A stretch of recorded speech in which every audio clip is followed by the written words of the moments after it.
Fatma. Hari ini kita bertemu dalam pembelajaran tentang hidup rukun dengan tetangga. Nah, hidup rukun dengan tetangga itu ada banyak sekali yang dapat kita lihat contohnya. Dan bahkan mungkin anak-anak sudah pernah berbuat baik dengan tetangga. Misalnya menolong ketika ada tetangga yang terjatuh saat bermain. Nah, itu adalah salah satu contoh hidup rukun ya dengan tetangga. Nah, dalam pembelajaran ini ada 4 poin yang akan kita dalami tentang materi hidup rukun dengan tetangga. Apa saja itu? Yang pertama ialah pengertian hidup rukun. Nah, nanti kita akan dalami hidup rukun itu pengertiannya apa sih? Jangan-jangan kita hanya tahu kata-kata hidup rukun tetapi tidak tahu artinya. Yang kedua ialah kita juga akan mengetahui tentang manfaat hidup rukun. Nah, kedua ini ada banyak nanti yang dapat kita pelajari. Ternyata kalau hidup rukun dengan tetangga itu ada manfaatnya juga ya. Tidak hanya untuk diri kita sendiri, tetapi juga untuk orang lain. Yang ketiga ialah kita akan mendalami materi kita tentang contoh-contoh kegiatan di dalam masyarakat yang merupakan cara hidup rukun dengan tetangga.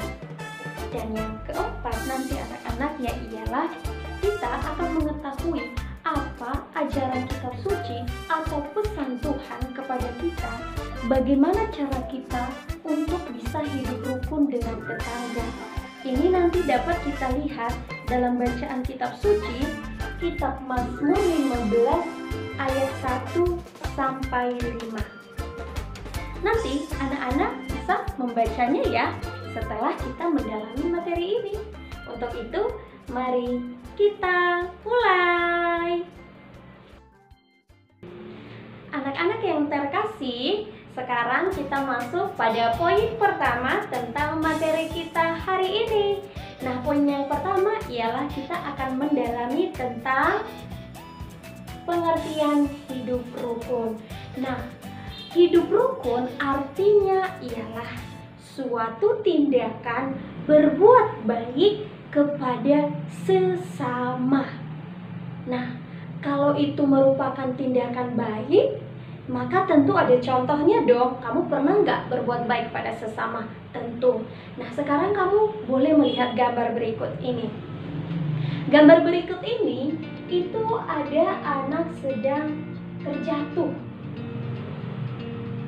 Ketika misalnya kamu sedang bermain sama temanmu, teman tetanggamu maksudnya ya, lalu saat kalian bermain tiba-tiba dia terjatuh, lalu ia merasakan sakit, dia menangis.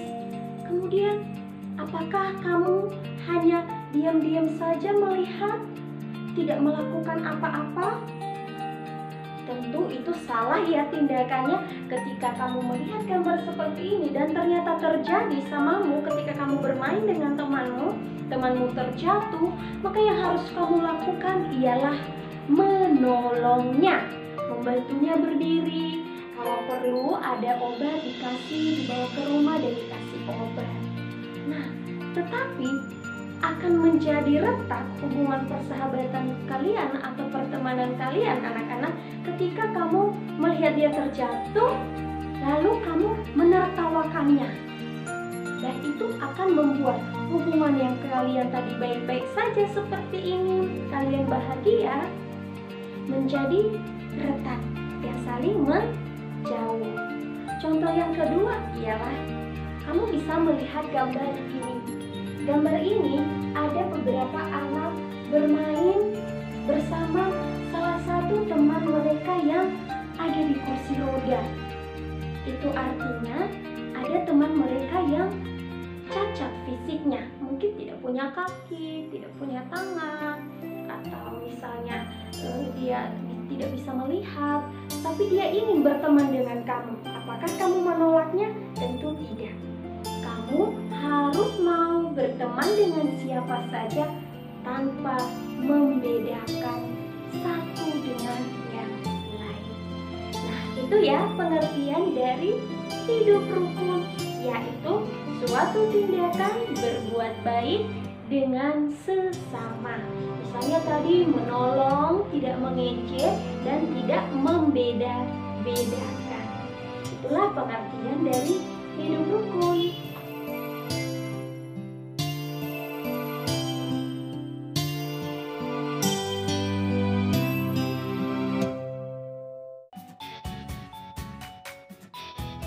Anak-anak, sekarang poin yang kedua yang mau kita dalami ialah tentang contoh tindakan hidup rukun yang bisa terjadi dengan kita di dalam masyarakat. Contoh yang pertama dapat kita lihat pada gambar berikut ini. Ini adalah gambar tentang tetangga di dalam suatu masyarakat yang bergotong royong bersama, membersihkan lingkungan rumah secara bersama-sama. Nah, kalau misalnya di daerah tempat kamu tinggal sering banjir, atau misalnya ada program di desa, di RT RW untuk membersihkan lingkungan, tentu yang harus kamu lakukan adalah kamu harus ikut terlibat, bukan mengurung diri di dalam rumah. Itu tidak boleh, sebab ini dengan kamu bergotong royong, kamu bisa berkomunikasi dengan tetangga kamu bisa dikenal oleh tetangga kamu bisa menjalin hubungan persaudaraan dengan tetanggamu, dan bahkan kamu bisa mempunyai banyak teman. Nah, di dalam hidup rukun dengan tetangga yang contoh bergotong royong ini juga kamu bisa membangun sifat yang mau berteman dengan siapa saja, dan tentunya melatih kamu untuk bisa bekerja sama dengan orang-orang yang ada di sekeliling kamu. Nah, itu adalah contoh yang pertama. Contoh yang kedua ialah dapat kita lihat pada gambar ini. Ini adalah gambar tentang perbedaan suku. Ada suku Batak, ada suku Bali misalnya di sini, dan banyak sekali. Mereka bersama-sama bergandeng tangan untuk apa? Untuk memperjuangkan yang namanya rasa persatuan. Jadi ketika misalnya di rumahmu lalu tetanggamu itu berbeda suku dengan kamu, mungkin kamu sukunya misalnya suku Betawi, tapi tetanggamu suku Batak, dan tetanggamu yang di sebelah kananmu sukunya dari Papua misalnya, tindakan kamu ialah kamu tidak boleh membeda-bedakan. Kamu harus mau berteman dengan yang suku Batak dan berteman dengan yang suku Papua. Dengan begitu, kamu bisa mengenali tuh suku-suku mereka itu seperti apa, dan dapat menambah wawasan kamu untuk mendalami tentang budaya-budaya yang ada di Indonesia. Itu contoh yang kedua. Sekarang contoh yang ketiga. Contoh yang ketiga ialah di sini ada gambar tentang perbedaan agama di Indonesia. Nah, di Indonesia itu anak-anak yang terkasih, ada banyak sekali agama yang berbeda-beda. Tetapi itu menjadi suatu kebanggaan buat kita sebagai orang Indonesia. Kita mempunyai perbedaan yang banyak. Nah, dari perbedaan itu akan mempersatukan kita. Nah, jika kamu misalnya beragama Hindu, atau kamu beragama Buddha, atau kamu beragama Muslim, atau kamu beragama Konghucu, atau kamu beragama Kristen Protestan, atau kamu beragama Katolik, haruskah kita membeda-bedakan satu dengan yang lain? Padahal kita manusia yang sama, ciptaan Tuhan. Hanya kita dibedakan oleh agama, kita dibedakan oleh suku, dan kita lahir dari keluarga yang berbeda. Apakah kita harus menjauhi orang-orang yang berbeda agama dengan kita? Tentu tidak. Kita tetap bersatu sekalipun kita berbeda agama, berbeda suku, berbeda budaya, berbeda bahasa, berbeda tempat tinggal misalnya. Kita harus tetap bersatu satu dengan yang lain. Jadi kita tidak boleh membeda-bedakan yang namanya agama, suku, budaya, bahasa. Itu poin yang ketiga anak-anak ya. Jadi ketiga poin ini adalah contoh hidup rukun di dalam masyarakat yang anak-anak bisa lakukan. Bisa ikut terlibat ketika ada peristiwa misalnya gotong royong bersama, terus ketika ada misalnya pagelaran budaya lalu kamu ikut terlibat, sekalipun kamu bukan suku Batak tapi kamu mau ikut terlibat di dalam kegiatan suku Batak, bukan suatu masalah untuk kamu mencobanya. Kemudian menghargai perbedaan agama, terutama kalau hari raya besar keagamaan, kamu harus bisa menghargai agama orang lain. Misalnya ketika mereka beribadah, kamu jangan muncul di situ untuk teriak-teriak. Malah kamu harus mendorong temanmu yang sedang merayakan perayaan tersebut untuk rajin mengikuti perayaan ibadat keagamaannya. Nah, itu adalah contoh-contoh kegiatan hidup rukun di dalam masyarakat.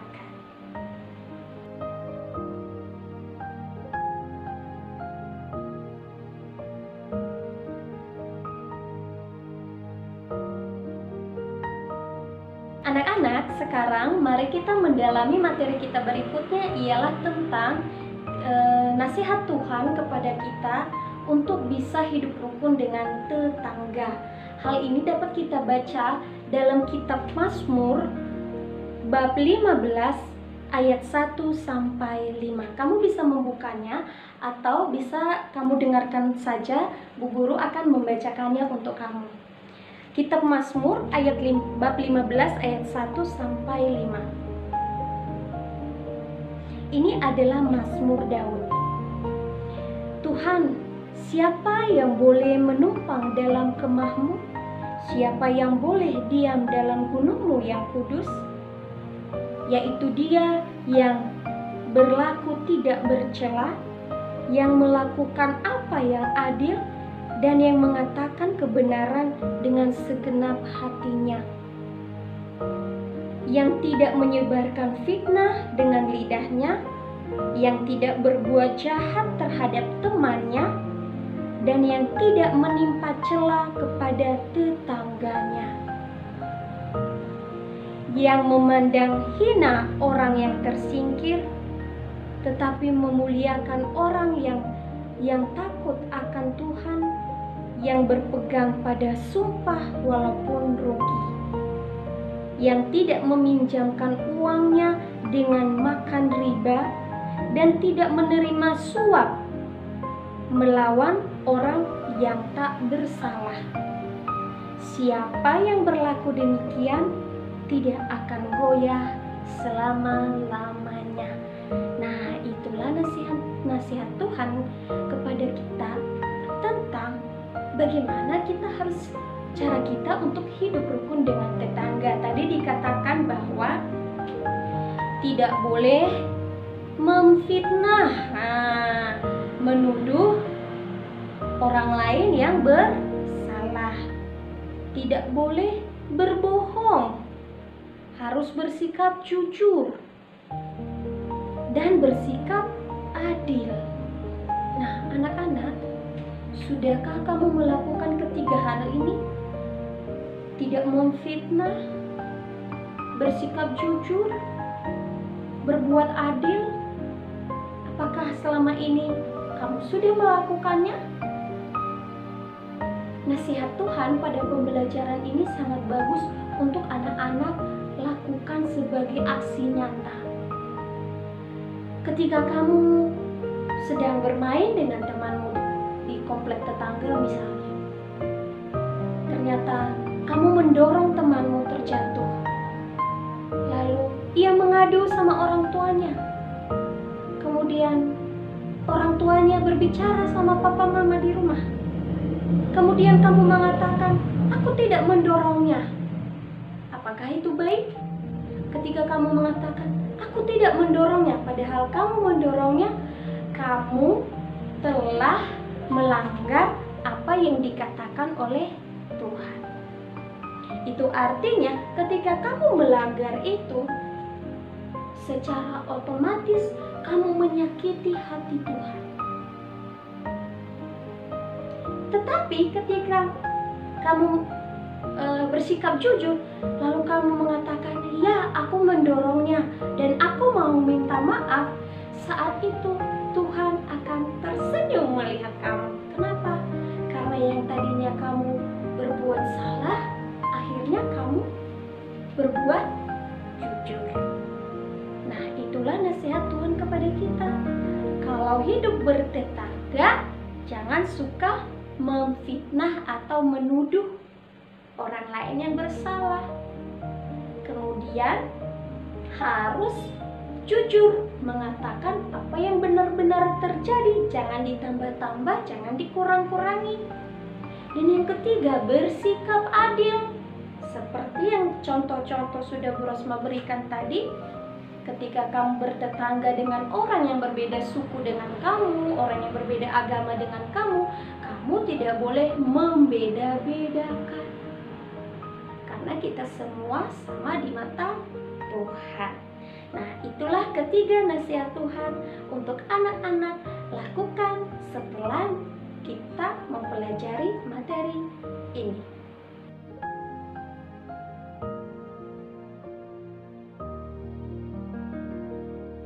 Anak-anak yang terkasih, sekarang kita mau melihat tentang manfaat hidup rukun dengan tetangga. Ternyata hidup rukun dengan tetangga itu ada manfaatnya.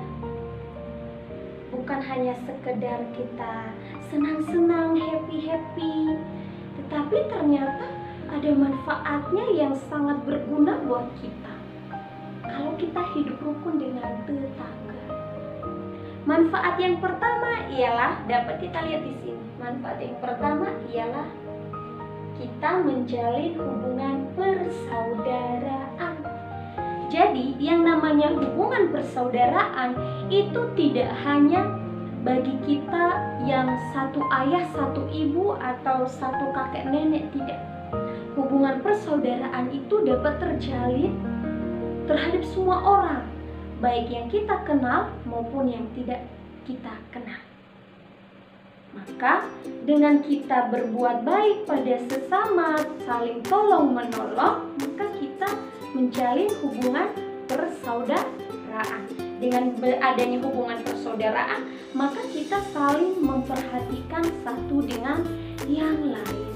Ketika kita sakit, lalu yang pertama menolong kita, menjenguk kita ialah tetangga kita. Itu manfaat yang pertama, terjalinnya sebuah hubungan persaudaraan yang erat. Yang kedua ialah terjalinnya hubungan komunikasi yang baik. Nah, jadi ketika kita bertemu misalnya lewat depan rumah tetangga, pagi-pagi sedang lari mungkin gitu dengan di depan rumah tetangga, lalu kita disapa. Lebih bagus mana? Kita lewat di depan rumah tetangga lalu kita didiemin, atau ketika kita lewat depan tetangga lalu kita disapa, hai? Tentu lebih enak disapa. Karena kenapa?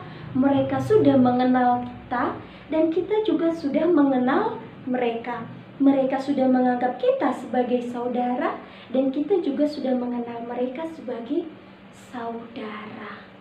Sehingga terjalin yang namanya komunikasi yang baik. Nah, itu manfaat yang kedua. Sekarang kita mau melihat manfaat yang ketiga. Nah, manfaat yang ketiga ini khususnya untuk anak-anak ialah kamu akan mendapatkan banyak sekali teman. Bisa jadi teman kamu mulai dari nenek-nenek, kakek-kakek, opa-oma misalnya, atau orang-orang dewasa, orang-orang remaja, percaya anak-anak kecil yang seumuran dengan kamu. Kalau kamu bisa hidup rukun dengan tetangga kamu, si anak itu anaknya baik sekali, sehingga tidak apa-apa kalau kita misalnya bermain dengannya. Mereka tidak segan dengan kamu ketika kamu diajak bermain bersama, diajak belajar bersama. Itu adalah 3 manfaat kalau kamu bisa hidup rukun dengan tetangga. Yang pertama tadi, terjalinnya hubungan persaudaraan yang baik. Yang kedua, terjalinnya hubungan komunikasi yang baik. Dan yang ketiga, mempunyai banyak teman. Nah, itulah materi pembelajaran kita pada hari ini. Anak-anak, semoga materi tentang hidup rukun dengan tetangga kamu bisa mendalaminya lagi dengan baik ya. Dan ingat, segala sesuatu yang kamu lakukan dapat terwujud dengan baik, dapat terlaksana dengan baik jika kamu pertama-tama mendekatkan diri kepada Tuhan. Ya, dekatkan diri kepada Tuhan dengan tekun berdoa. Itulah pesan Bu Guru buat kamu dalam materi pembelajaran kali ini. Untuk itu, karena materi pembelajaran kita sudah selesai, Bu Guru akhiri sampai di sini dan sampai jumpa pada pembelajaran berikutnya. Dah.